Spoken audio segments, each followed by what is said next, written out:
Why Viking funerals were far more terrifying than we imagined.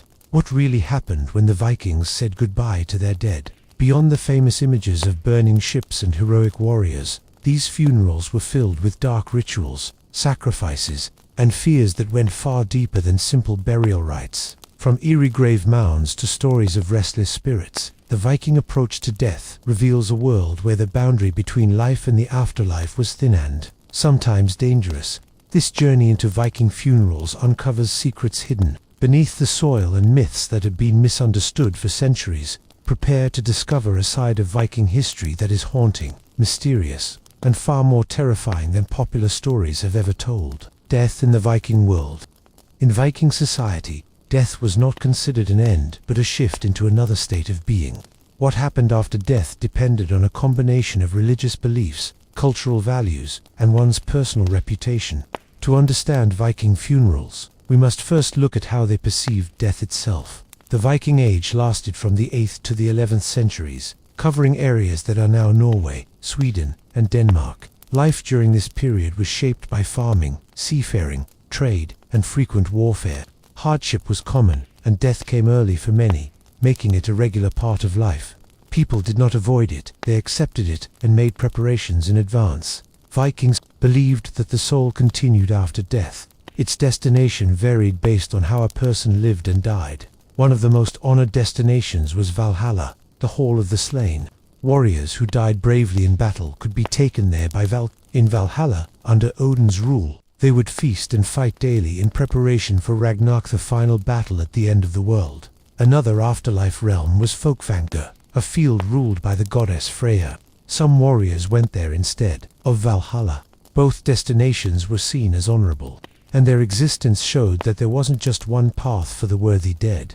However, not everyone died in battle. Many passed away from illness, accidents, or old age. These individuals were believed to go to Hell, a realm ruled by the goddess of the same name.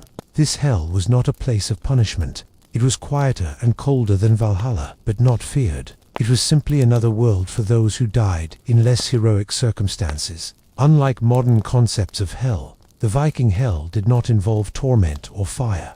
Beyond where the soul traveled, memory and honor mattered greatly. A person's name and deeds could live on through stories, songs, and carved stones. Dying with courage was admired, but being remembered was just as valuable. Even those who did not die in battle could earn respect if they had contributed meaningfully to their family or community. Some believed that improper burial could cause the dead to rise as Draugr, restless beings who haunted the living. In sagas, these figures were described as physical corpses that left their graves to cause harm.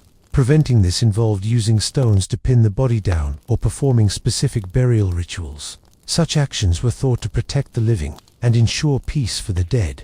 The soul, in Viking belief, was not a single entity but made of several parts. Some reflected a person's personality or behavior. Others were linked to memory, luck, or spiritual essence. Certain parts could be passed on to descendants or objects. A sword, for example, might carry a fragment of its former owner's will or strength. This belief helped create a lasting bond between the living and their ancestors. Graves were often placed in visible locations on hilltops, near farms, or along shorelines. Burial mounds served as landmarks and family symbols, helping tie people to their land. Offerings such as food, tools, or coins were sometimes left at gravesites. These gifts honored the dead and were also thought to provide protection or luck to the living. Much of what is known about Viking views on death comes from sagas, poems, and later medieval writings. Though these texts often combine myth with history, they still offer insight into Norse attitudes. Archaeological discoveries, graves, grave goods, and ceremonial site support and clarify many of these beliefs. Religion deeply shaped these ideas. The gods themselves were involved in death. Odin welcomed warriors into Valhalla. Freyja received others into Folkvangr. Hell ruled over those who died natural deaths. These deities were not remote, they were part of the world, guiding souls and shaping fates. Yggdrasil, the world tree, connected the realms of gods, humans, and the dead, symbolizing the interwoven nature of existence. As Christianity spread, Viking beliefs shifted, yet old customs endured. Concepts like heaven and sin mixed with traditional rites. Church burials often included pagan goods or runes. Death shaped life prepared for, expected, and remembered. The dead stayed present in land, story, and identity, blending old and new across generations, preparing the dead. Before a Viking funeral could take place, the body had to be prepared. This process involved washing, dressing, and occasionally preserving the corpse. Though practical, these actions held spiritual meaning. Preparing the dead was one of the most important parts of Viking funerary customs, intended to help the soul transition to the afterlife. After death, the body was not immediately buried or burned. Instead, it was often kept for several days. This allowed time for distant relatives to arrive, for the community to gather resources, and for rituals to be performed. These days were a period of both mourning and preparation. The body was washed, usually by family members or trusted servants. This task went beyond hygiene. In Viking belief, it helped cleanse the soul. It also made the deceased presentable to mourners. Herbs like thyme or juniper may have been added to the water for their purifying and preserving properties, as suggested by traces found in some grave sites. After washing, the dead were dressed according to their status and gender. Men might wear tunics, cloaks, and boots. Women were often buried in linen dresses with brooches and bead necklaces. Wealthier individuals were sometimes dressed in fine garments made of silk or imported cloth. This honored the deceased and signaled the family's rank in the community. Weapons or tools were sometimes placed on or near the body even before burial. A man might have a sword or axe. A woman might be given a spindle or a box of keys. These items had symbolic meaning and helped preserve the memory of the person's role in life. In some graves, special positioning was used. Most bodies lay on their backs with the head facing west or northwest, possibly symbolizing a journey toward the land of the dead, thought by some to lie across the sea in that direction. Rarely, bodies were placed in a sitting position. In ship burials, the body was often laid in the center, surrounded by offerings and grave goods. There is some evidence that temporary coffins or wooden containers were used before burial. These might have been buried or burned with the body. In cremation rituals, the body was often placed on a wooden pyre without a container.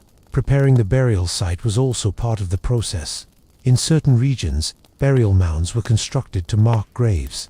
These required significant labor and were often prepared before the person's death, especially for leaders or wealthy individuals. In coastal areas, ship burials involved dragging boats into position, digging trenches, and collecting pyre materials. Grave goods were gathered for the journey to the afterlife.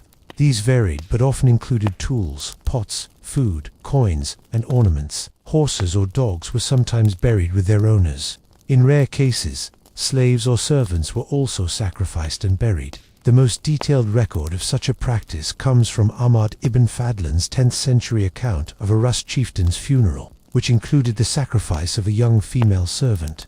The Rus, likely Norse settlers in Eastern Europe, practiced customs closely related to Viking traditions. Some graves show traces of rituals performed during preparation.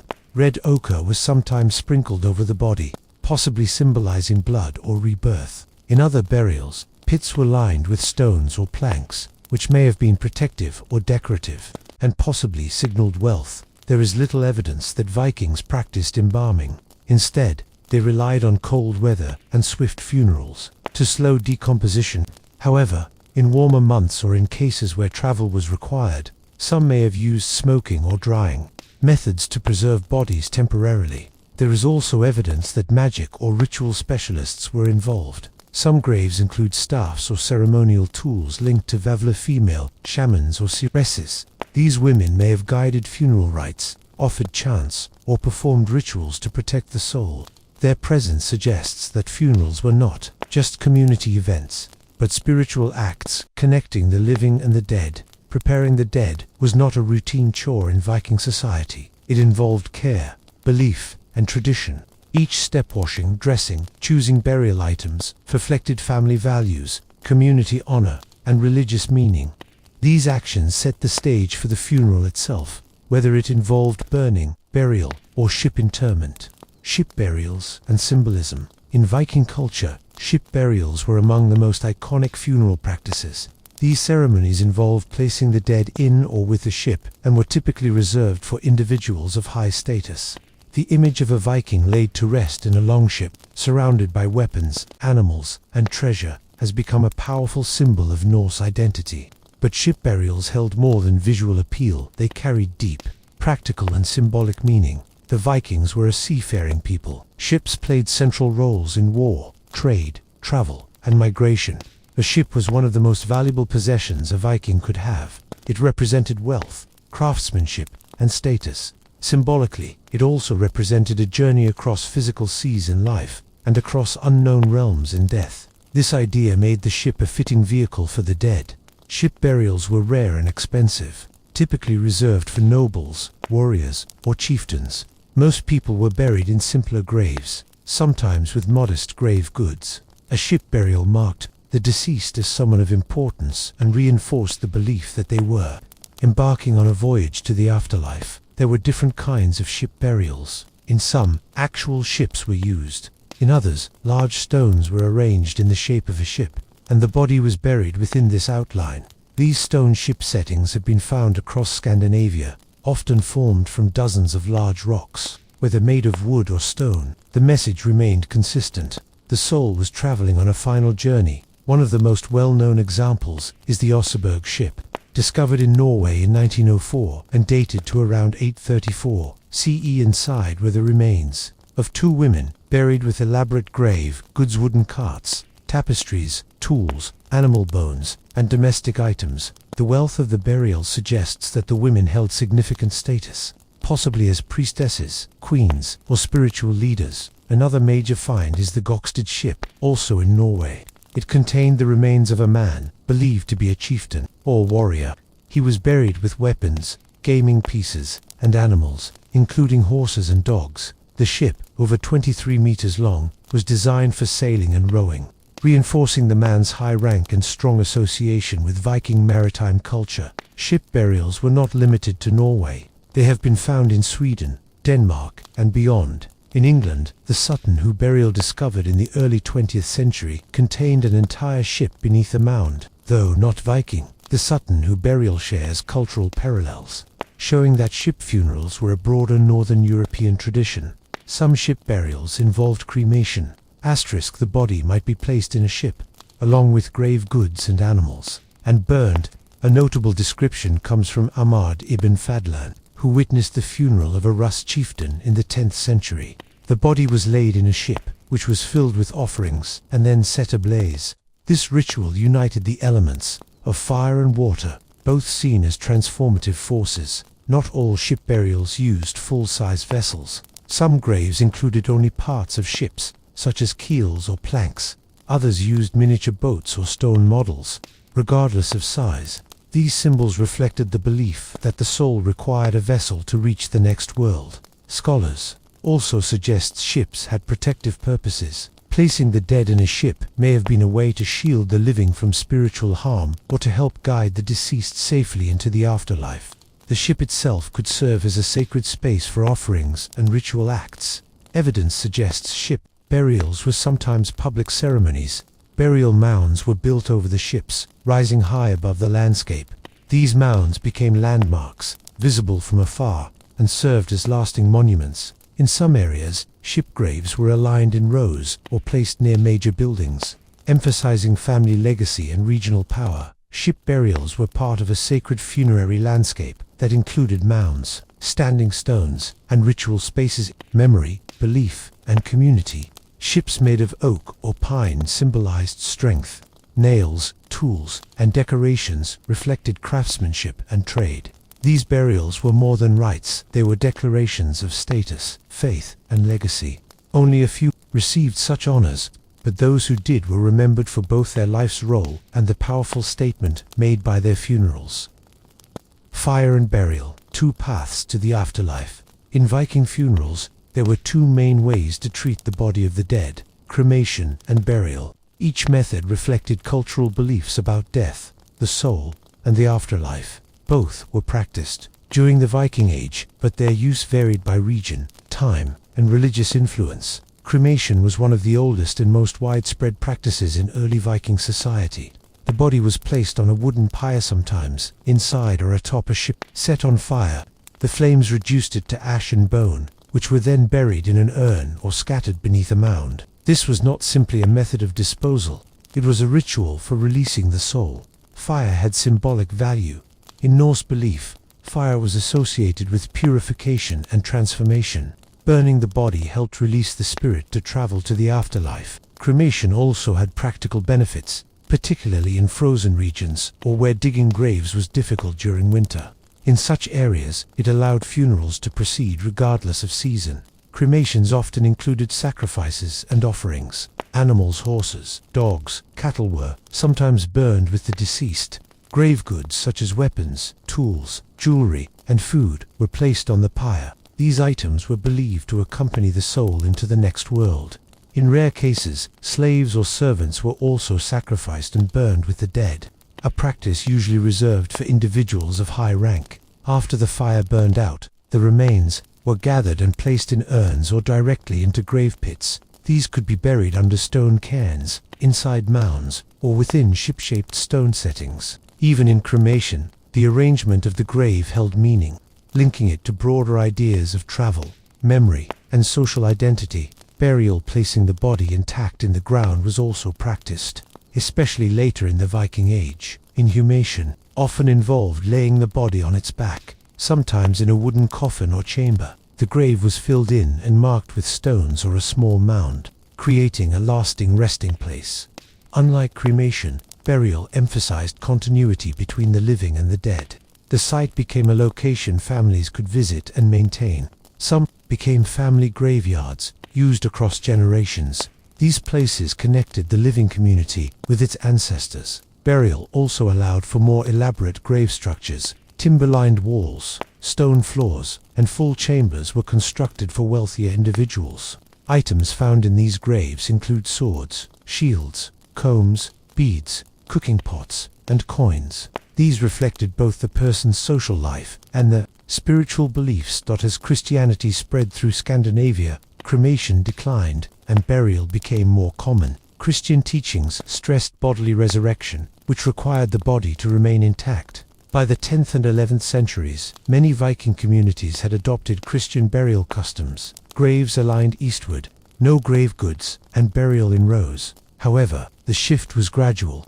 For many years, communities combined old and new practices. Some graves from this period contained both Viking and Christian symbols, crosses alongside swords, or Christian prayers carved on traditional burial stones. Some cremation sites were later reused for burials, showing that belief systems overlapped. Rather than abruptly changed, regional variation shaped these practices. Cremation remained popular longer in eastern Sweden. In Iceland, both burial and cremation continued side by side for much of the Viking Age. In Denmark, where Christian influence was stronger, inhumation without grave goods became common earlier. Funeral choices often reflected personal status and community identity. Nobles, warriors, and religious leaders received more elaborate funerals.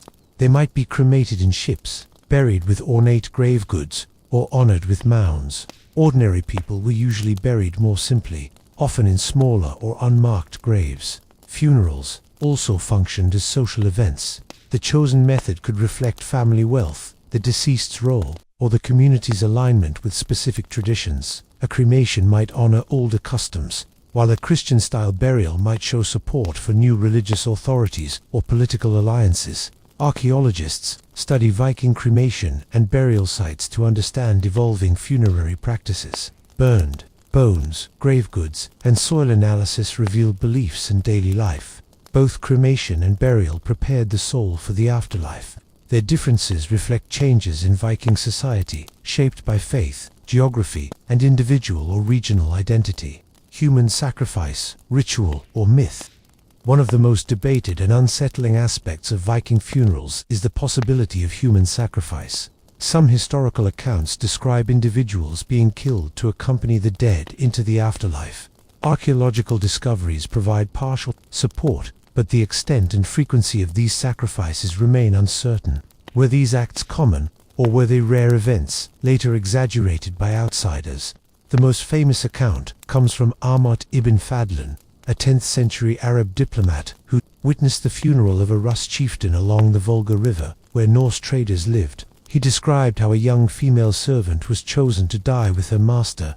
She was given alcohol, celebrated by the community, then taken into a tent where she was raped by several men and finally killed by a ritual priestess. Her body was placed beside the chieftains on a ship, which was set on fire. Ibn Fadlan's detailed account has heavily influenced modern views of Viking sacrifice, yet scholars debate its accuracy. Some believe he faithfully recorded what he saw. Others argue he may have misinterpreted the ritual, added shocking elements for dramatic effect, or described an unusual event rather than a standard practice. Still, archaeological findings offer evidence that supports parts of his story. In some Viking graves, more than one body has been found, and secondary skeletons show signs of violent death. In Denmark, a burial mound at Tish contained a man and a decapitated woman. In Norway, the Oseberg ship held 2 women, one of higher status and another possibly a servant. While the cause of death is uncertain, some experts believe one woman may have been killed to serve the other in the afterlife. In Sweden, graves at Birka, a major Viking trading center, also contain multiple bodies, some showing trauma that suggests ritual death. In a few cases, animal bones are found alongside human remains, indicating complex funerary rites involving sacrifice and fire. The evidence shows that human sacrifice was not just a myth but likely occurred, though rarely. Most Viking graves contain a single individual with no signs of violence.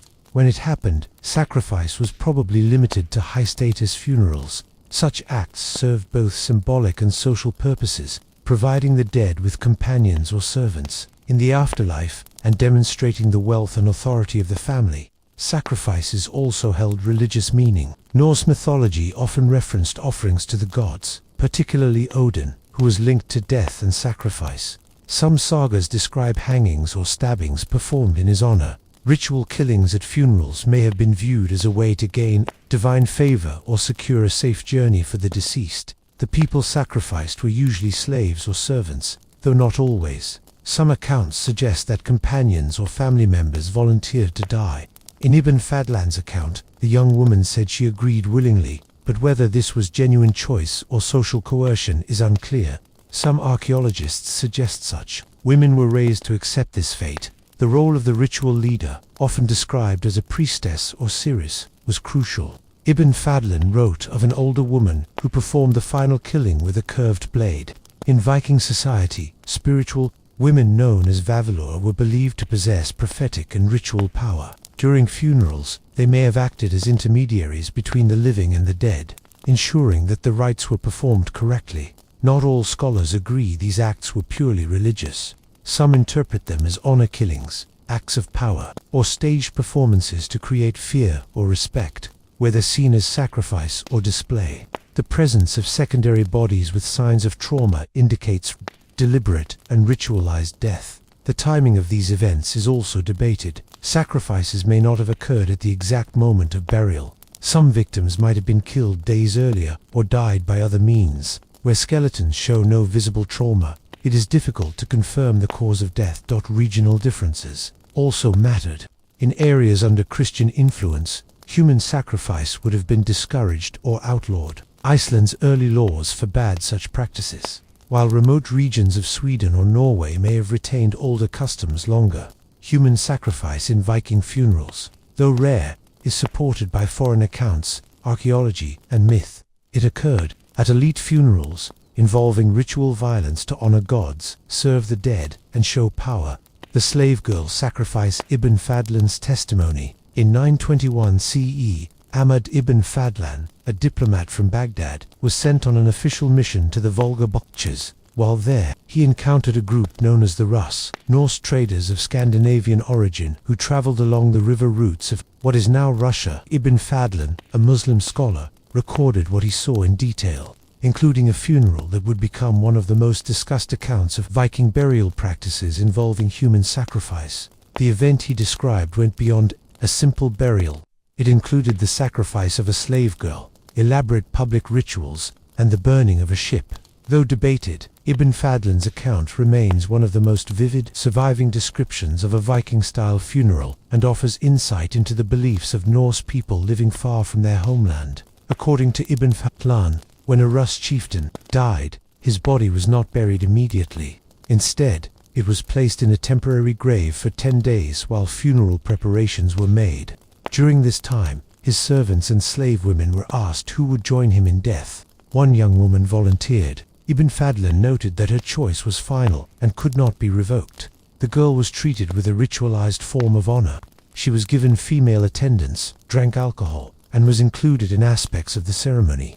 She received gifts such as new clothing and jewelry. Her role was not seen as passive. She became a central part of the ritual meant to serve her master in the next world. On the day of the funeral, a ship was dragged onto land and placed in a trench. The dead chieftain was taken from his temporary grave and dressed in fine clothing. His body was laid on the ship atop cushions and cloth. Around him were placed weapons, food, drink, and the remains of sacrificed animals, such as horses and dogs. These were intended to assist him in the afterlife. The slave girl's final hours were carefully pitched. She was taken into a small wooden structure built on the ship's deck. There, according to Ibn Fadlan, she had sexual intercourse with several men, each of whom gave her messages to deliver to the deceased. These acts were framed as symbolic, not abusive. Within the ritual context, her death was carried out by an older woman, Ibn Fadlan, called the Angel of Death, a priestess, who led the final part of the ceremony. She used a curved blade to stab the girl in the chest, while several men held her down. After the killing, the wooden structure was sealed, and the entire ship was set on fire as onlookers watched. For the Rus, this was both a funeral and a religious event. The rising smoke was believed to carry the souls of the dead into the next world. The ritual honored the gods, particularly Odin, associated with death and the afterlife, and reinforced social ties between the living and the dead. Ibn Fadlan's description is valuable because it offers a rare first-hand account. Most information about Viking funerals comes from sagas, archaeology, or second-hand stories. His testimony stands out because it was written soon after the event by someone who witnessed it directly. However, scholars approach Ibn Fadlan's account with caution. As a 10th century Muslim diplomat from the Abbasid Caliphate, he was an outsider to Norse culture and deeply shocked by what he witnessed. Some researchers argue he may have misunderstood or dramatized parts of the funeral ritual he described, yet others contend that many of his details align with archaeological evidence and should be taken seriously. Graves at sites like Oseberg, Gokstad, and Birka contain multiple bodies, elaborate ship burials, and signs of ritual activity. In some instances, trauma on human remains supports the idea that human sacrifice, while rare, may have been practiced. For high-status individuals, importantly, Ibn Fadlan recorded the funeral of the Rus at a trading post along the Volga River, not in Scandinavia itself. Although of Norse origin, the Rus had adapted to the Slavic and steppe cultures around them, possibly merging customs. Even so, the core ideas ritual sacrifice, spiritual preparation, and honoring the dead were found across Viking communities. The slave girl's sacrifice was symbolic, reflecting a worldview where death was both sacred and socially significant, linking belief, duty, and the afterlife. Animal offerings and ritual killings. Animal sacrifice was a regular part of Viking funeral customs, while human sacrifice was rare and often limited to high-status funerals. The ritual killing of animals was widespread and symbolic. Vikings believed animals could accompany the dead, guide them spiritually, or aid their passage to the next world. Archaeological evidence from across Scandinavia confirms that animal offerings were common in both cremation and burial rites. Horses and dogs were the most frequently sacrificed animals. In Norse society, they were not only useful in daily life, but also held deep symbolic meaning. A horse might carry a warrior in battle during life and his soul after death. Dogs were loyal protectors and companions, making them fitting grave additions, especially for nobles and warriors. In many graves, horses were found beside the dead. Sometimes their full skeletons were intact. In other cases, only skulls or legs were included. These remains often show signs of blunt trauma, indicating intentional sacrifice. Dogs were typically buried near the feet of the deceased or placed within the burial chamber with similar care. A prominent example is the Oseberg ship burial in Norway, dated around 834 CE. It included the remains of 2 women, accompanied by 15 horses, 6 dogs, and 2 oxen, all deliberately killed for the burial. The animal's arrangement suggests they were placed strategically, likely to protect or guide the deceased in the afterlife. The Gokstad ship burial, also in Norway, provides a similar case. A man of high status was buried with 12 horses, 6 dogs, and several birds. The number and diversity of animals suggest careful planning. These funerals were expensive, involving days of preparation and community effort, signaling both wealth and belief. Horses held particular significance in Norse mythology. Many stories involved horses traveling between realms. Odin's 8-legged horse Sleipnir could move between the living and the dead. Some scholars believe that horses used in burials were selected for their speed or strength, traits seen as beneficial in the afterlife. Other animals found in Viking graves include oxen, sheep, pigs, goats, and birds. These were often used in funeral feasts, but bones from these animals were also buried.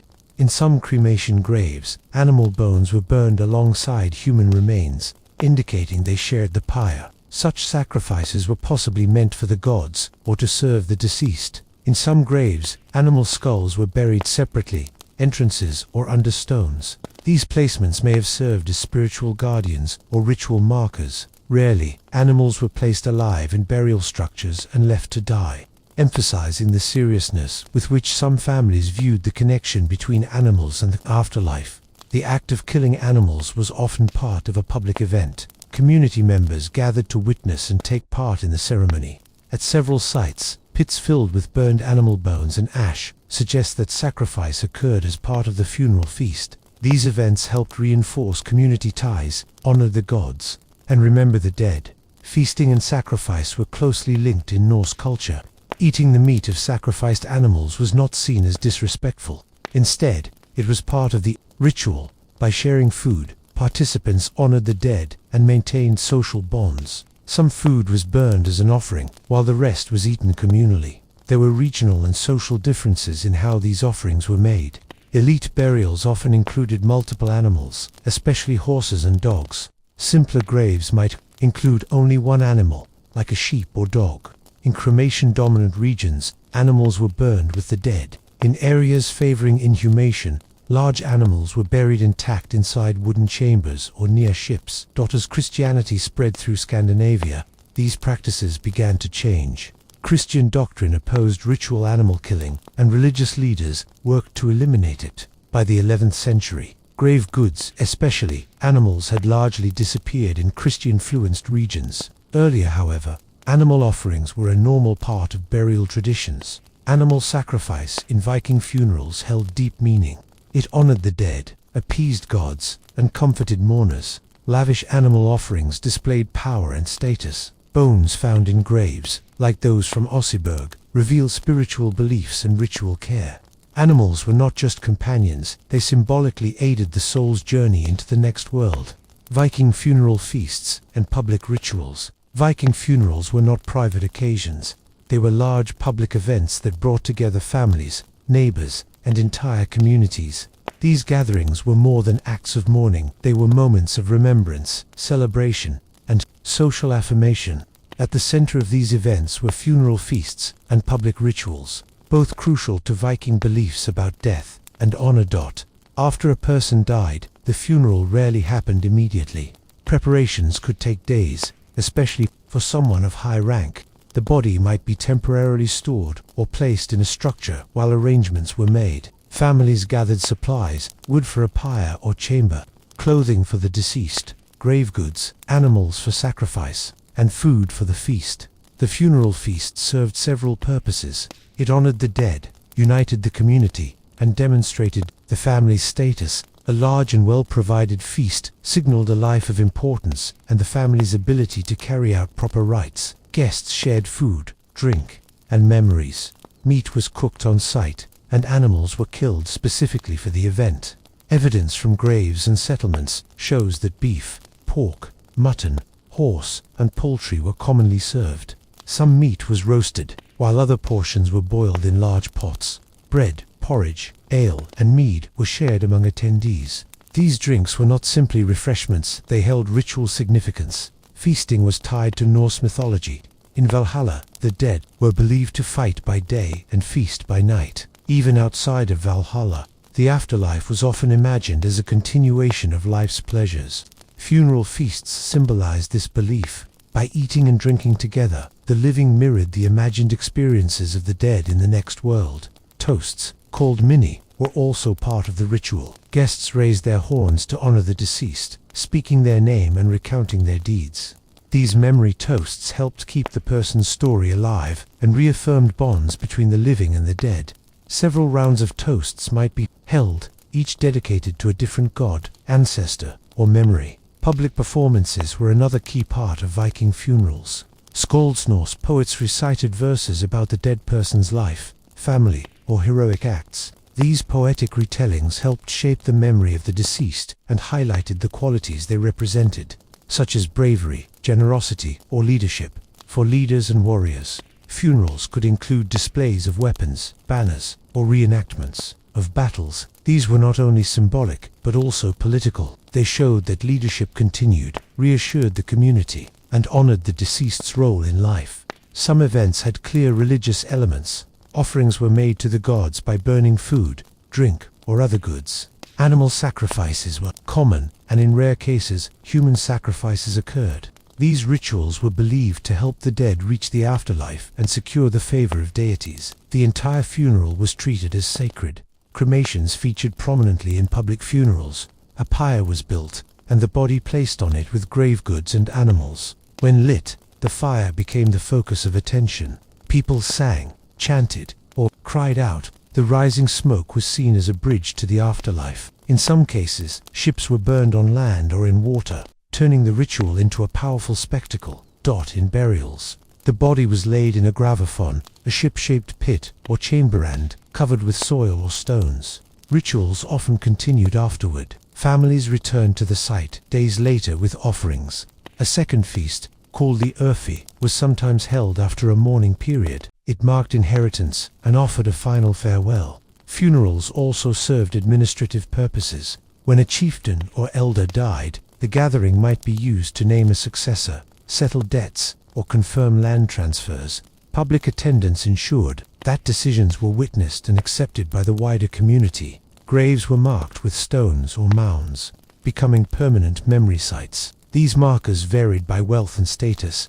Over time, they became places for offerings, prayer, or reflection. The Viking funeral, through feasts and rituals, reinforced bonds among the living, honored the dead, and reminded all present of shared values and beliefs. It transformed death into a community event filled with meaning and connection. The Oseberg, burial power and mystery in a Viking ship grave. In 1904, near Tønsberg in southern Norway, archaeologists uncovered one of the most significant Viking graves ever found. Known as the Oseberg burial, the discovery revealed a wooden ship containing the remains of 2 women and a vast array of grave goods dated to around 834 CE. The site provides an exceptional view into Viking funerary customs, social hierarchy, and religious practices. More than a century later, key aspects of the burial remain uncertain. The Oseberg ship was a remarkable vessel, approximately 22 meters long and built of oak. It featured carved prows and sterns, decorated with animal figures and intricate knot designs. The ship had 15 pairs of oar holes, indicating it was fully seaworthy. For the burial, however, it was pulled ashore and placed within a burial mound, sealed beneath layers of earth and clay. Within the burial chamber, archaeologists found 2 female skeletons. One woman was likely in her 70s and showed signs of arthritis, a collapsed vertebra, and possibly cancer. The other, aged between 40 and 50, was also buried with care. Their identities are still debated. Some believe they were royals. Others suggest one may have been a vulva spiritual figure, associated with prophecy and ritual. What made the Oseberg find extraordinary was the wealth and craftsmanship of the grave goods. A large wooden wagon, covered in ornate carvings, stood out among the items. Several sleds, also decorated, were buried nearby.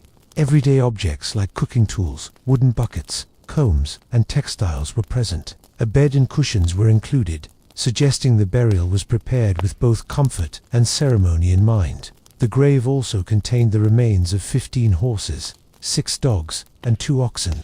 These animals were sacrificed and arranged around the ship. Horses likely symbolized transport to the afterlife, While dogs may have served as guardians or companions, the careful placement of the animals underscores the importance of the ritual and the high status of the individuals buried there. Another striking feature was the presence of rare textiles. Fragments of woven tapestries depicted scenes that remain difficult to interpret. Some show figures in procession, others cloaked shapes or beings with animal heads. These visuals may reflect religious stories or cosmological ideas from Norse mythology, though their precise meanings are still debated. Despite the excellent preservation, the burial had been disturbed before its discovery. When excavated in 1904, the bones were scattered and parts of the skeletons were missing. It appeared the grave had been opened in the distant past. However, many valuable items, including elaborate carvings and textiles, were untouched. This has led to speculation. Some believe early grave robbers searched only for metal goods, like weapons or jewelry, which were not abundant. Others think the disturbance may have been part of a second, lesser-known ritual. A unique aspect of the Oseberg burial is its focus on women. Most prominent Viking ship burials involve male chieftains or warriors.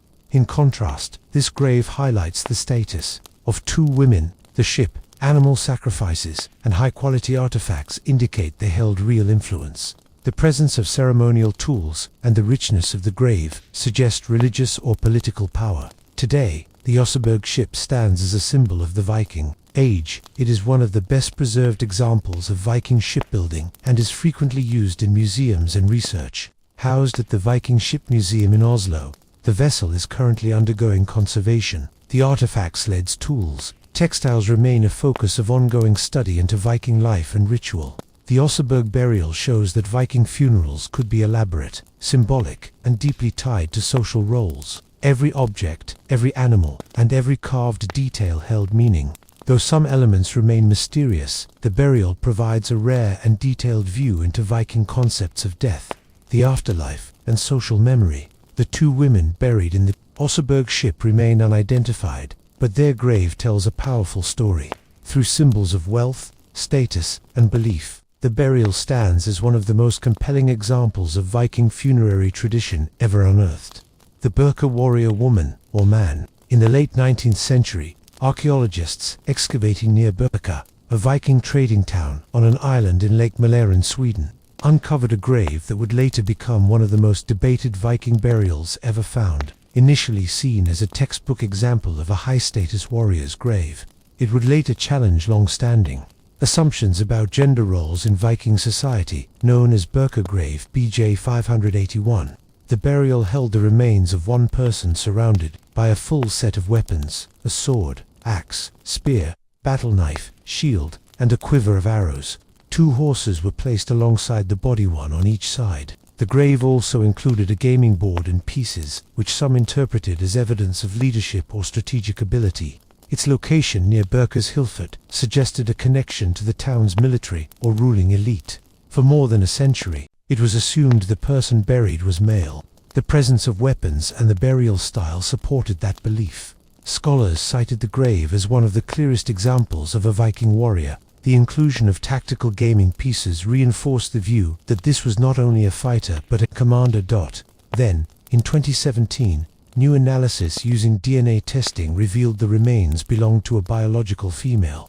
The skeletal structure, particularly the pelvis, supported this conclusion. Mitochondrial DNA testing confirmed the individual had two X chromosomes. There were no signs of intersex traits. This unexpected finding overturned long-held assumptions and raised important questions about gender and identity in Viking society. Was this woman truly a warrior, or had the grave been misinterpreted? Could the weapons have been ceremonial or symbolic, rather than tools of her actual profession? Supporters of the warrior woman interpretation noted that the grave goods were consistent with male warrior graves found across Scandinavia. The weapons were not decorative but functional. The arrangement of the items, sword by the side, horses carefully placed, followed the pattern seen in elite warrior burials.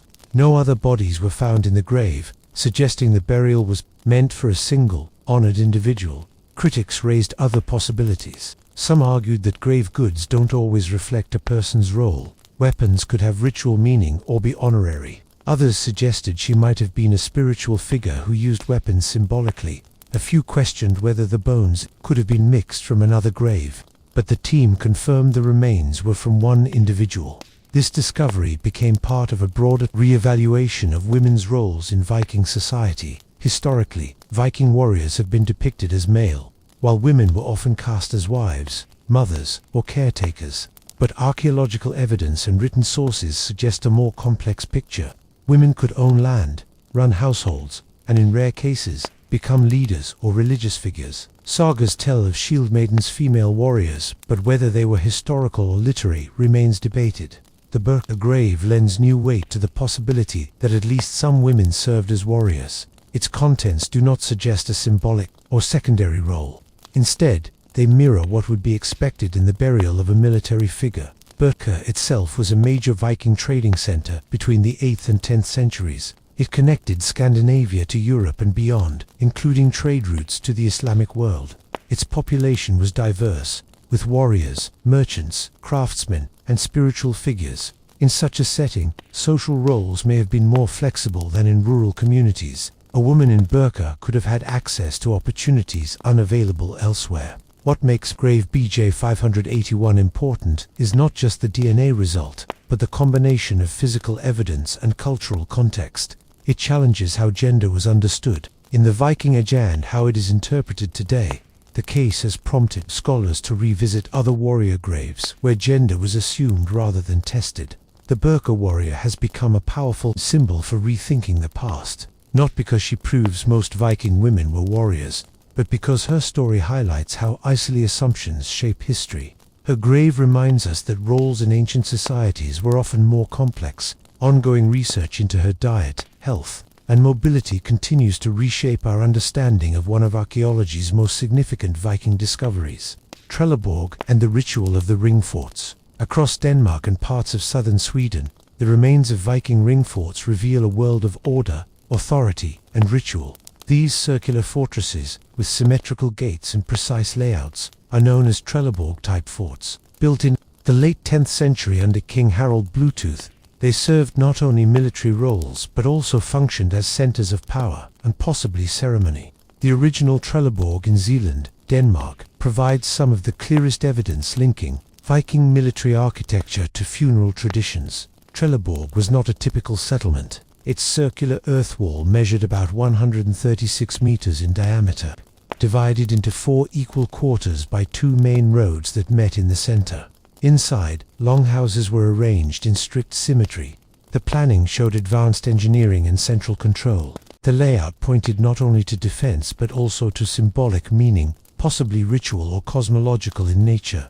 The fort could have housed hundreds of people, including warriors, craftsmen, and perhaps their families. Yet its use appears to have been short, perhaps just a few years. This brief lifespan raises questions. Why construct something so large and complex if it wasn't meant to endure? The graves found near Trelleborg may hold part of the answer. Along the outer edges of the fort, archaeologists discovered several burials. One, a young man with a head wound, was buried with weapons and gear, suggesting he died in military service. Such graves hint that Trelleborg may have been a site of ceremonial significance as well as strategic control. Trelleborg may have served multiple functions: a military base, a political center, and a ritual space. Its circular design, alignment with cardinal directions, and central roads suggest symbolic intent. In many cultures, circles represent eternity or the world. The intersection of roads at the center could have symbolized links between realms: living, the dead, and the divine. One theory holds that the ring forts were statements of royal power. Harald Bluetooth, who unified parts of Denmark and Norway and introduced Christianity, may have built them to demonstrate his reach and control. A burial inside such a space would reinforce that authority. A warrior buried at Trelleborg became part of a royal narrative, not just a soldier, but a symbol. Evidence also suggests that gatherings or ceremonies took place at the site. Feasts, oath, swearing, or seasonal rites may have occurred alongside funerals. These would not have been private affairs. They were public, formal, and connected to the expression of loyalty, memory, and state power. Interestingly, most of these ring forts were abandoned shortly after being built. This suggests they were designed for a specific, and perhaps temporary, functioned possibly tied to a military campaign or a political transformation. The fact that graves remain while buildings have vanished speaks to the lasting role of funerary practice in preserving cultural memory.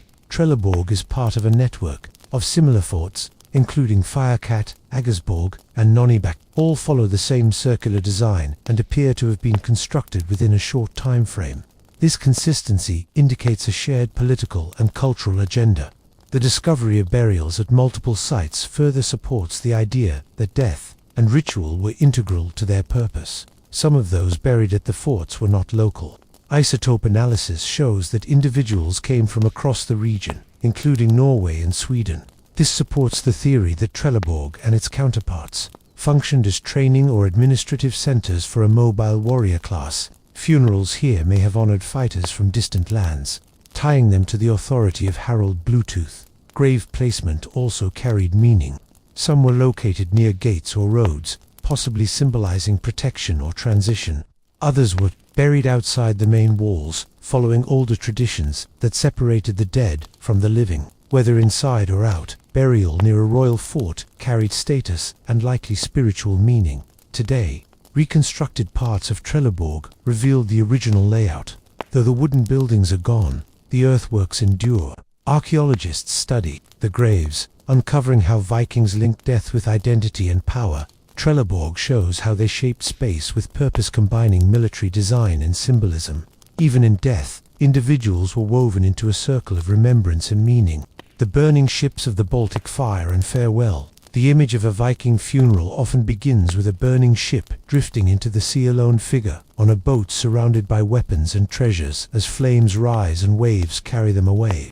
This iconic vision has appeared in films, books, and ceremonies, but how much is rooted in Viking tradition and how much comes from later imagination? There is clear evidence that fire played a major role in Viking funerals. Across Scandinavia, cremation graves show that bodies were regularly burned, often with grave goods, animals, and sometimes boats. These fires were not symbolic gestures. They burned hot enough to reduce human remains and large wooden objects to ash. The remains were usually collected and placed in urns or burial mounds, though some were left scattered with burned debris. However, the idea of burning an entire ship at sea lacks direct archaeological evidence. No known discovery confirms that. Vikings routinely pushed burning ships into open water.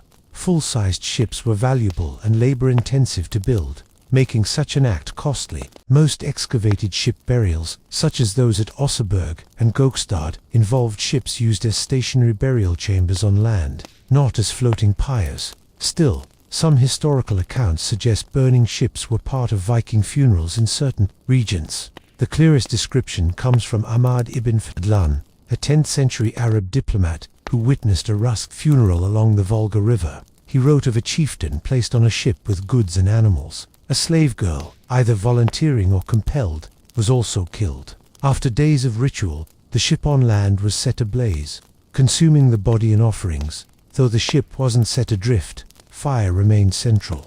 It served to purify the body and help the soul transition to the afterlife. Just as ships carried the living across water, fire carried the dead across the boundary between worlds. Whether on land or sea, the burning ship was a symbol of transformation.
price of passage, grave goods, and the afterlife economy. Viking graves were rarely left empty. Whether the body was cremated or buried, the dead were almost always sent off with objects from their daily lives.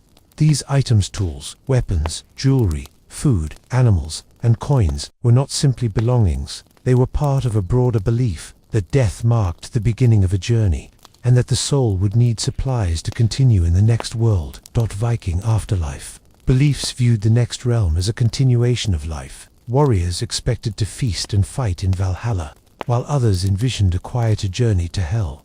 No matter the destination, the dead were thought to require the same things they had needed while alive: transportation, nourishment, protection, and comfort. The type of grave goods included reflected the deceased's life. Farmers might be buried with plows or sickles. Blacksmiths could be given hammers or tongs. Women often had spindle whorls, cooking tools, or brooches. Children were sometimes buried with toys or miniature weapons. These choices were deliberate and reflected both identity and expectations for the afterlife. In elite burials, grave goods were more elaborate. Chieftains and warriors were buried with weapons, armor, and horses. Horses were sacrificed and placed with the body, sometimes fully equipped with saddles and bridle. These animals were meant to carry the dead to the next realm and also reflected status and power. In some cases, multiple horses were included, suggesting greater wealth or need for a longer journey. Jewelry was frequently found in female graves. Necklaces, rings, beads, and brooches were common. Some items were decorative, while others carried religious or magical meaning. Pendants, shaped like Thor's hammer or solar symbols, were sometimes included, suggesting protective or spiritual purposes. Such objects may have been seen as charms or tokens of divine favor. Coins were also included in some graves, even in areas where coin use was rare in daily life.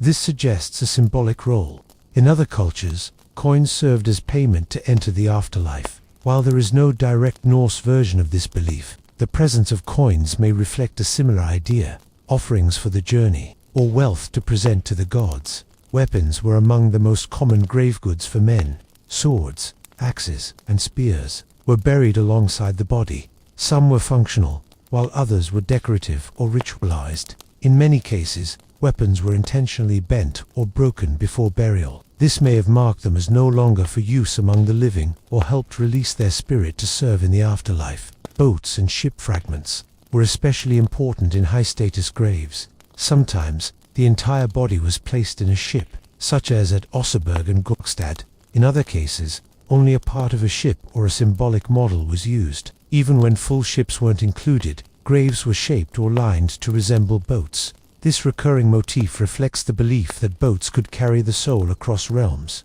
Food was another key offering. Remains of meals, meat, grains, and drink were sometimes placed in graves. These offerings were both practical and symbolic. They fed the soul and also honored the person's memory. Funeral feasts held for the living echoed this theme, reinforcing the idea that both communities, living and dead, were being nourished. The amount and variety of grave goods in Viking burials depended largely on social status. Wealthier individuals were buried with fine weapons, jewelry, and imported goods, while poorer people might receive only essential tools or modest tokens. Yet across all classes, the practice of equipping the dead was widespread, reflecting a shared belief in preparing for the next life. Grave goods served not only spiritual purposes but also public ones. They told a story about the deceased's life, role, and community ties. A richly furnished grave signaled honor, lineage, and the family's social position. Burials thus became statements of identity and memory, reinforcing a person's status in both life and death. With the spread of Christianity, these practices evolved. The church promoted simpler graves, focused on the soul's salvation. Yet during the conversion period, burials often blended traditions, crosses buried alongside Norse items, revealing a gradual shift. Today, these grave goods remain essential for understanding Viking beliefs, values, and identity. Viking women and death, buried with honor. For many years, Viking women were seen as background figures in a male-dominated warrior culture, but archaeological discoveries present a more complex reality. In both life and death, many Viking women held significant roles. Their graves revealed them as landowners, religious leaders, skilled workers, and central figures in society. How they were buried reflects their identity and the values of the culture around them. One of the most famous examples is the Oseberg ship burial in Norway, uncovered in 1904. Two women were buried in a richly decorated ship, dating to 834 CE. They were surrounded by goods, including wooden sleds, tapestries, imported items, cooking tools, and sacrificed animals. The older woman may have been a Valva's spiritual figure with prophetic abilities. The burial scale shows that women could receive the same honors as elite men, and perhaps even more. At Firecat in Denmark, another important burial included a woman with a curved iron staff, a purse containing henbane seeds used in a bronze bowl from Central Asia. The item suggests she was a vulva as well, with religious influence and access to wide trade networks. Her status in death reflected her spiritual role in life. Not all honored women were spiritual leaders. Many were buried with items symbolizing household authority. Keys, often found at the waist or near the hip, were common grave goods. In Viking society, keys represented control over food, storage, and domestic decisions. Owning the households, keys meant wielding real power, and burying them showed this authority continued beyond death. Women were closely associated with textile production, and weaving tools such as spindle whorls and loom weights were frequent grave items. These tools reflected daily work, but also carried symbolic weight. In Norse mythology, the Norns wove the fates of gods and men. Burial with these tools may have echoed that connection between weaving and destiny. Jewelry also played a role in female burials. Brooches, beads, rings, and pendants were commonly included. Some pieces were decorative, others had religious or magical meaning. Thor's hammer amulets appear in graves as symbols of protection. In transitional periods, Christian crosses sometimes appeared alongside Norse symbols, reflecting blended beliefs. In rare cases, women were buried with weapons. The most notable example is the Birka grave in Sweden, long thought to hold a male warrior. DNA analysis later confirmed the remains were female. The burial included weapons and gaming pieces and was arranged like those of military leaders. Whether she was a warrior or honored in another way remains debated, but the discovery challenged assumptions about gender roles. Animal remains were also found in women's graves. Horses, dogs, and livestock were included, often as sacrifices. Horses, in particular, held symbolic meaning, used for travel in life, and imagined as transport for the soul after death. A woman buried with a horse was honored as someone of status, on a journey beyond the mortal world. Grave placement tells another story. Some women were buried in prominent spots, hilltops near farms, or within large mounds. These locations were chosen with care. Burial mounds took effort to build and were visible to the community. To be buried in one meant the woman had left a lasting impact. Social class affected burial scale and contents. Elite women received more elaborate graves and goods, but even those of lower status were often buried with personal items, combs, beads, or tools. This shows that across Viking society, burial with meaningful objects was a widespread practice. With the spread of Christianity in the 10th and 11th centuries, burial customs began to change. Grave goods became less common.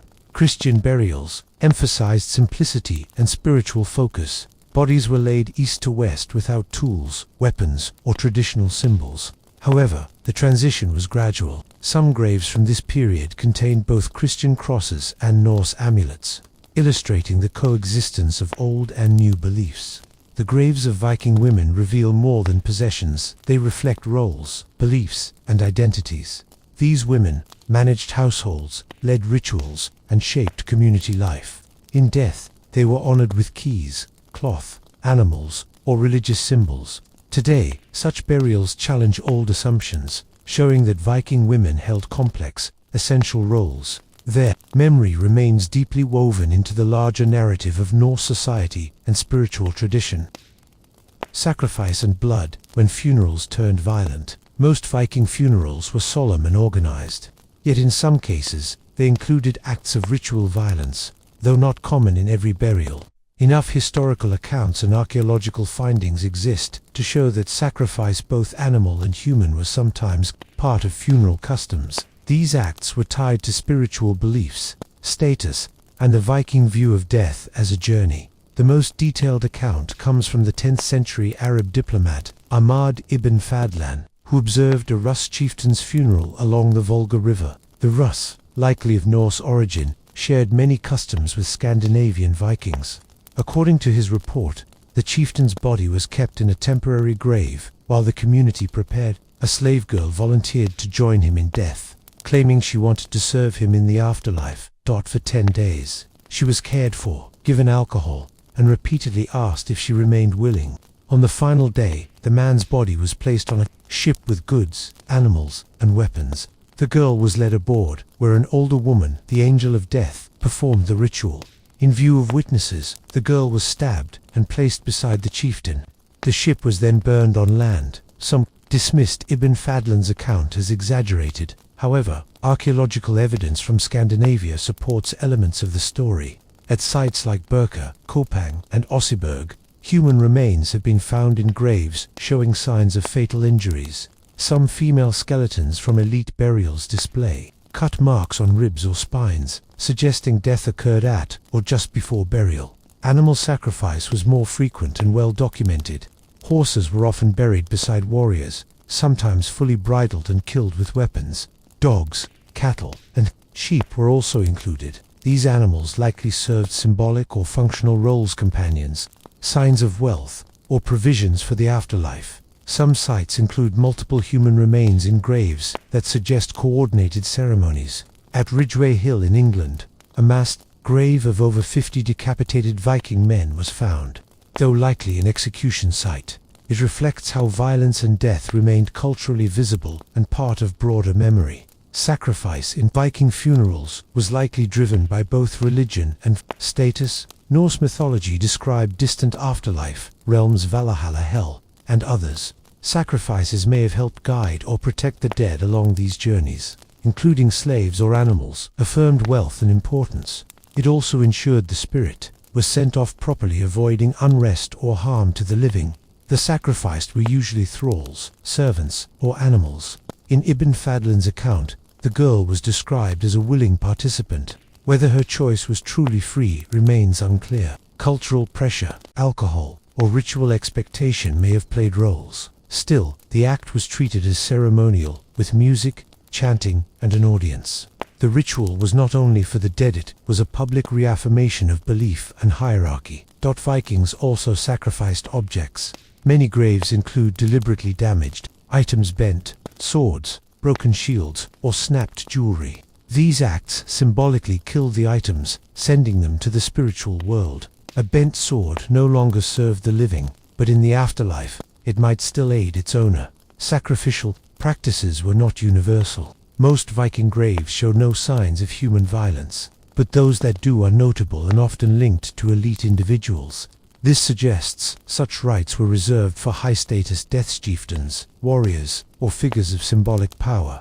These funerals were displays of wealth, loyalty, and religious duty. Christianity gradually changed burial practices across Scandinavia. From the 10th century onward, Christian graves reduced or eliminated grave goods and blood rituals. Christian rites favored simplicity, spiritual focus, and bodily resurrection.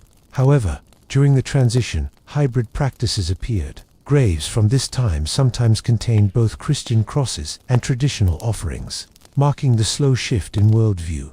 Modern archaeology continues to uncover clues. Burned bones, blade marks, and scattered ash indicate deliberate ritual acts. Debate continues over how widespread these practices were. Still, the pattern across multiple sites from Scandinavia to the British Isles confirms that sacrifice was real and embedded in Viking belief. By modern standards, these acts seem brutal, but in Viking society, they were meaningful. Sacrifice was part of a larger system about status, honor, and spiritual preparation. Witnessing death reinforced values, social roles, and the community's connection to the divine. Echoes in the earth, grave mounds and memory. Across the Viking world, burial mounds marked the land. These raised earth monuments dotted Scandinavia for centuries, visible from great distances and standing as reminders of those who had passed. More than graves, mounds served as territorial markers, symbols of rank, and places of memory. They linked the living to ancestors and rooted families to the landscape. grave mounds varied in form and scale. Some were modest humps, others massive structures requiring days or weeks of work. The largest, like those at Osseberg, Bor, and Gamla Uppsala, reached several meters high and contained wooden or stone chambers. Inside might be ship burials, cremated remains, or full-body interments with tools, jewelry, animals, and weapons.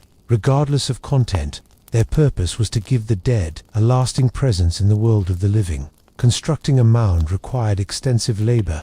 Soil was moved by hand, shaped carefully, and sometimes reinforced with stones or timber. Timber, roofs, or interior walls helped prevent collapse. These were public undertakings. Funerals and mound building likely included family, neighbors, and community members. Participating in the burial affirmed ties and reinforced the deceased's status and the family's reputation. Many mounds were built to be seen. They stood on hilltops, near waterways, or along routes travelers used. A visible mound acted as a landmark and a statement declaring land ownership, honoring rulership, or remembering defense. In this way, mounds became political tools as much as spiritual symbols, asserting control over land through remembrance. Grave mounds also served as ritual spaces. After burial, families may have returned with offerings, food, drink, or prayers. Norse sagas and folklore, written centuries later, describe mounds as places where spirits lingered. In some stories, the dead could be contacted through the mound. Figures like Volvus or seers sometimes communicated with the departed. These tales may reflect earlier beliefs in ancestor reverence and spiritual presence. In some places, older mounds were reused. Later burials were added nearby or even inside existing mounds. This practice connected generations. By burying the dead alongside ancestors, Viking families emphasized lineage and continuity. Sites like Bor contain layers of graves, showing that these places remained important across centuries. Elaborate mounds often contained ships. These were not launched to sea, but buried on land and then covered in soil. The ship itself became the coffin. At Osseberg, a carved ship held to women, along with fine goods and sacrificed animals. The ship was laid in a trench and buried under an earthen mound.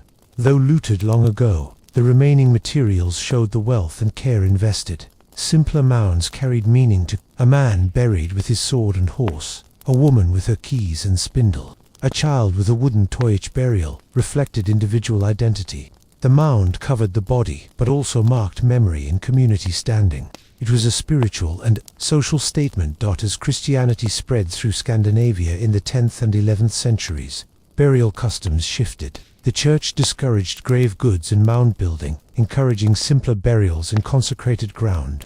Over time, mound construction declined. Some older sites were plowed for farming or dismantled for building. Others survived, preserved by size or local stories. Even after the Viking Age ended, mounds remained part of memory. In Icelandic sagas, characters encountered mounds seeking wisdom, disturbing spirits, or guarding treasures. These narratives reflected a belief that mounds were more than tombs. They were thresholds connecting the visible world with forces beyond. Modern archaeology reveals their richness. Excavations have uncovered ships, trade goods, animal remains, and human skeletons. Tools like radiocarbon dating and soil analysis help determine construction phases and burial practices. DNA research sheds light on ancestry, health, and social connections. Many of these mounds are now protected heritage sites. Tourists visit locations like Enoncheg in Sweden and Bor in Norway. These sites are studied not only for what they contain, but for what they say about memory and society. Each mound is a cultural message, a declaration of identity and continuity in a time without gravestones or written family records. The burial mound was the most enduring mark a person could leave. It rose above the earth as a testament to family, to power, to belonging. It served as boundary, remembrance, and legacyized into the landscape by labor, belief, and time. Between worlds, ghosts, ancestors, and the restless dead.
The Last Ship, the decline of Viking funeral traditions. By the end of the Viking Age, ship burials, ritual sacrifices, and mound constructions had largely disappeared.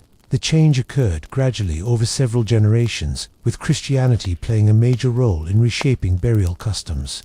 As Christian belief spread across Scandinavia, attitudes toward death, memory, and the afterlife began to shift. In the 8th and 9th centuries, Viking funerals varied widely. Some involved cremation on pyres, others burial in ships or simple graves. Wealth, gender, and status influenced the type of burial. These funerals reflected a belief in a continued existence after death. Warriors in Valhalla, farmers in peace, with tools or companions sent along for the journey. Increased contact with Christian Europe through trade, raids, and settlements introduced new ideas. Christian teachings promoted resurrection, heaven and hell, and discouraged offerings, cremation, and polytheism.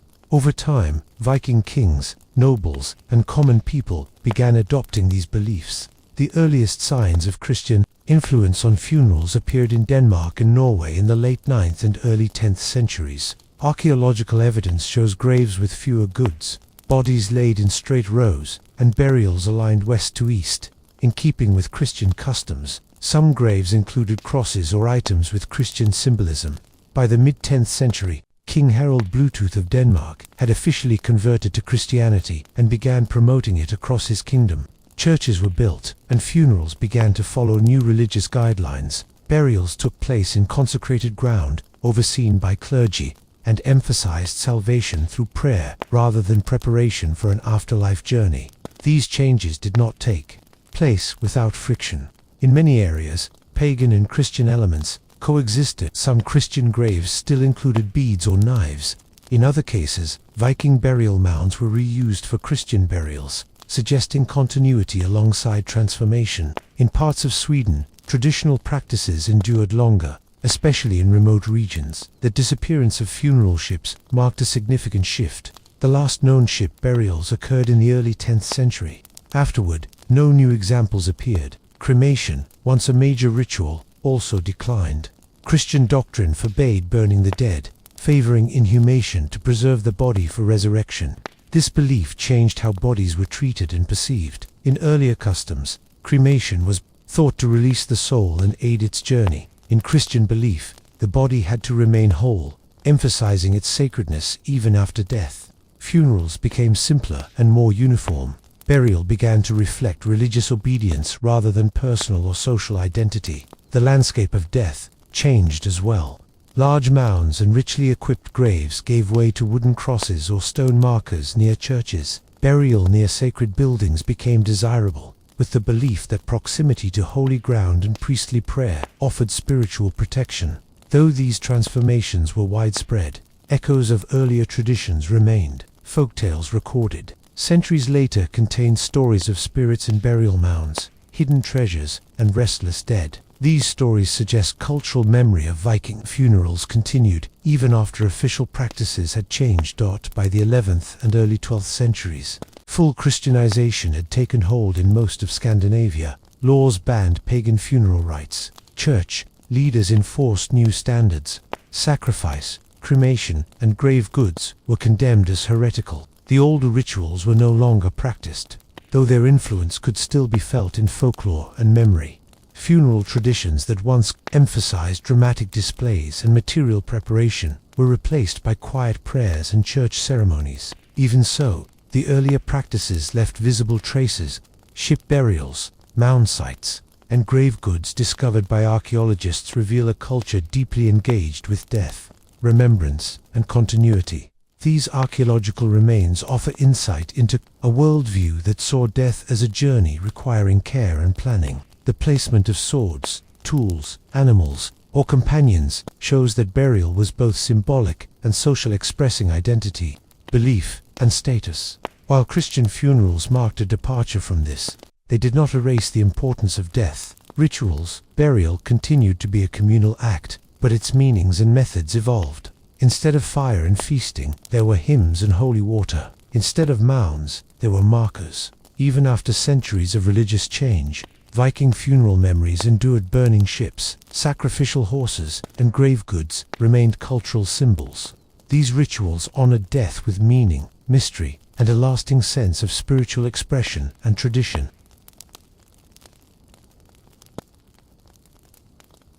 When people today imagine a Viking funeral, one image dominates: a longship pushed into the sea, set aflame with arrows while mourners watch from the shore. This version appears frequently in movies, television, novels, and games. It is dramatic, symbolic, and visually striking, but it is mostly fiction. Viking funerals did involve ships and sometimes fire, but not in the form widely believed. The modern depiction is a blend of historical fragments, romantic imagination, and entertainment. As fascination with Viking culture grew in the last 2 centuries, so too did myths about their customs in life and death. The idea of a burning ship funeral gained popularity in the 19th century during a revival of interest in Norse mythology and early medieval history. Artists and writers portrayed Vikings as heroic warriors.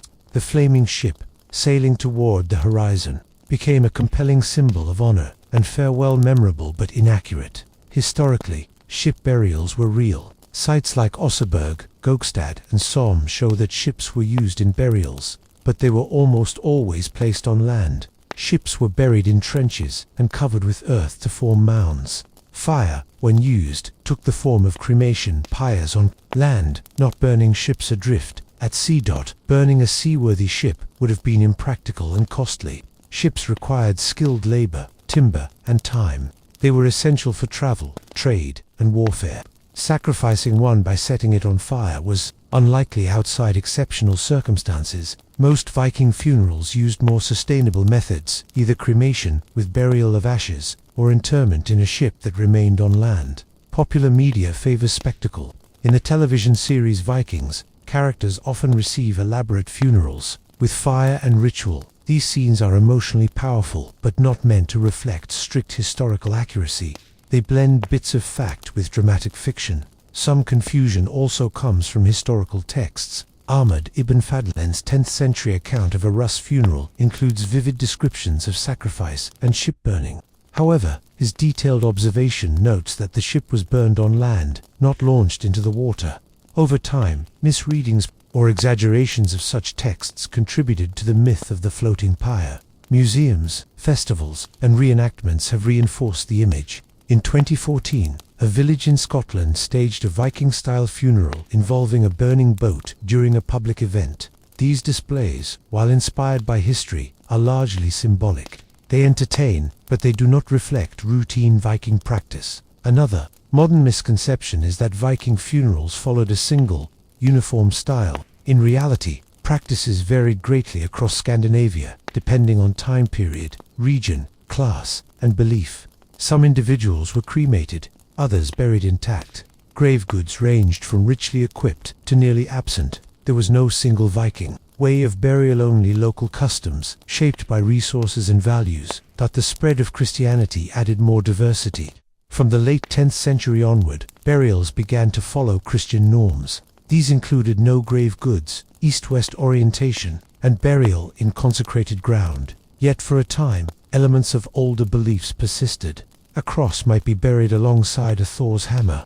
These hybrid practices are seldom shown in popular media, which tends to present a purely pagan image. Modern portrayals also influence how people view Viking values. The image of the burning ship supports an idea of Vikings as focused on battle, glory, and death. But many funerals revealed other priorities: family, domestic roles, and spiritual continuity. A woman buried with household keys, or a man buried near relatives, suggests values beyond warfare. Academic research continues to clarify the truth. Archaeologists use DNA analysis, soil chemistry, and high-resolution imaging to understand burial sites. These techniques reveal networks of trade, cultural exchange, and spiritual belief. They highlight the complexity of Viking life and death, far beyond the battlefield. Still, the myth has value.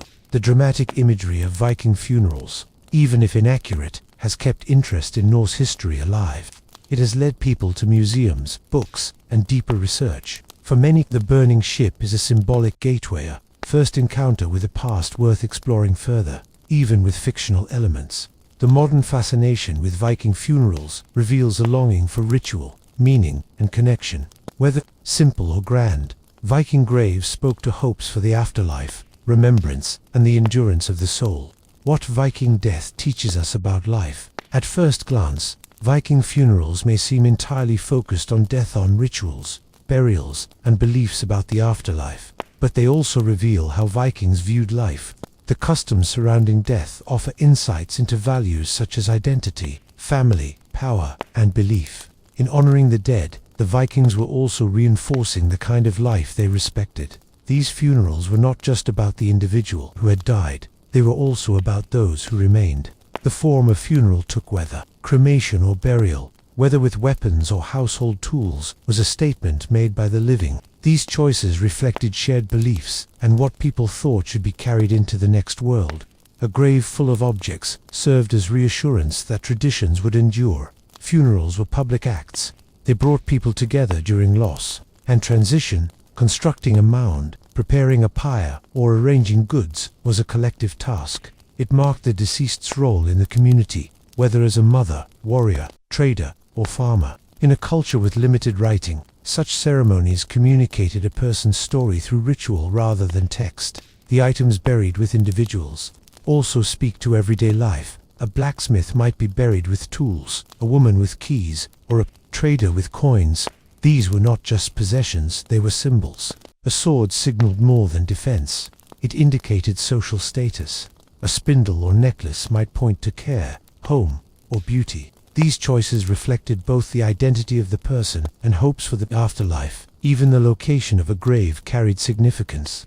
Burial near kin, close to water, or on high ground established a link to place and lineage. Sometimes new graves were placed beside older ones, reinforcing family continuity. A burial wasn't an isolated act. It was part of a larger story spanning generations. Beliefs about fate also shaped attitudes toward death. In Norse thought, fate called Grog was unchangeable, but it could be met with courage. Dying in battle might lead to Valhalla, while dying at home could mean a quieter afterlife. Funerals helped the living face death with structure and meaning. They offered a way to respect both the deceased and the choices made during life. Some funerals included sacrifice of animals, objects, or occasionally people. These were structured rituals, reflecting hierarchy and duty. A servant buried with a master or a horse beside its rider showed relationships of loyalty. Though disturbing to modern views, these acts stemmed from a belief in continued roles beyond death. As Christianity spread through Scandinavia, these practices changed. Grave goods faded, and burials became simpler. But the core identity, maintaining memory, and expressing belief persisted. Christian funerals still included prayer, symbols, and placement within a community. What changed was the vision of the afterlife and the rituals thought to secure it. For modern scholars, Viking funerals provide valuable information. Archaeologists use grave sites to study health, diet, and social structures. Historians analyze texts to understand values and practices. These sources combine to show a world shaped by family, land, and spiritual complexity. Through funerals, we glimpse how Vikings thought about themselves and others. Modern portrayals often emphasize heroic or violent aspects, flaming ships or grand sacrifices. These images, while powerful, simplify a more nuanced reality. Real funerals often centered on daily life and personal relationships. A child buried with a toy or a woman with a comb presents a quieter, but equally meaningful picture of how Vikings understood life and death. Control was another key theme. Funerals helped the living maintain order in a time of uncertainty. Rituals ensured the dead were guided properly. Communities found closure, and social bonds were reinforced. Whether through soil or fire, each burial sought to maintain balance between the living and the dead. Archaeological remains still speak. Tools and ornaments buried with care, bones marked by labor or illness, and grave locations chosen with intent. These are not just traces of the past, they are records of belief and structure. They show that death was not faced with indifference, but with action rooted in custom and thought. How a society buries its dead reveals how it sees itself. Viking funerals reflected ideas about duty, memory, identity, and continuity. They were acts of meaning, shaped by community and guided by belief systems that gave structure to loss and purpose to remembrance.